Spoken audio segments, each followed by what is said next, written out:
আজওয়াদ আর আমি সারা সপ্তাহ অপেক্ষা করে থাকি শুক্রবারের জন্য। কারণ শুক্রবার মানে আজওয়াদের বাবা বাসায় থাকবে আর আমাদের দিনটা অনেক ভালো যাবে। আজ আপনাদের সামনে শুক্রবারের একটা ভ্লগ নিয়ে হাজির হলাম।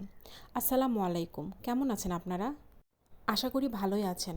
সকালে ঘুম থেকে উঠে আমি আর আজওয়াদের বাবা আমাদের বারান্দায় চলে এসেছি আমাদের গাছগুলো কী অবস্থা সেটা দেখার জন্য। গাছে পানি দিয়ে তারপরে আমরা আমাদের সকালের নাস্তাটা সেরে ফেললাম। তারপর আর কোনো ফুটেজ নেওয়া হয় নাই। আজকে দুপুরে আমাদের খাবারে ছিল চিংড়ি শুটকি ভর্তা, মুরগির মাংস ভুনা আর কই মাছ বেগুন আলু দিয়ে ঝোল। আমি কোনো রেসিপি শেয়ার করছি না, কারণ আমি অত ভালো রান্না করতে পারি না।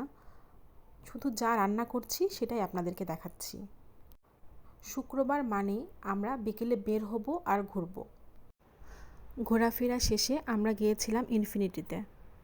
একটা শার্ট বদলানোর ছিল। আমার ছোট ননাস মানে আজওয়াদের ফুপি তার ভাইকে একটা শার্ট দিয়েছে। সেটা একটু বড় হয়েছে, তাই আমরা সেটা ছোটটা নিতে গিয়েছিলাম। ট্রায়াল রুমে আজওয়াদ বাবু বাবার পিছু পিছু চলে গিয়েছে। সে দেখছে বাবা কি করছে ভেতরে। আমিও একটু চারদিকে দেখছিলাম। ওদের কালেকশানগুলো আমার কাছে ভালোই লেগেছে, বিশেষ করে ফর্মাল শার্টগুলোর কালেকশান অনেক সুন্দর ছিল।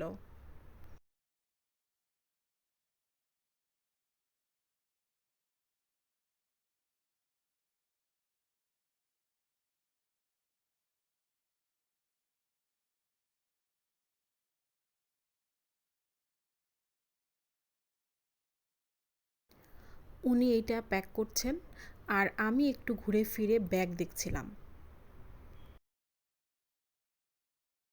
এখান থেকে বেরিয়ে আমরা এখন যাব আজওয়াদের বাবার ফর্মাল প্যান্ট বানাতে। আজকে এ পর্যন্তই।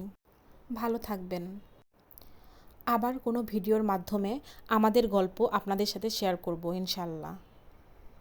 সেই পর্যন্ত আল্লাহ হাফেজ। আসসালামু আলাইকুম।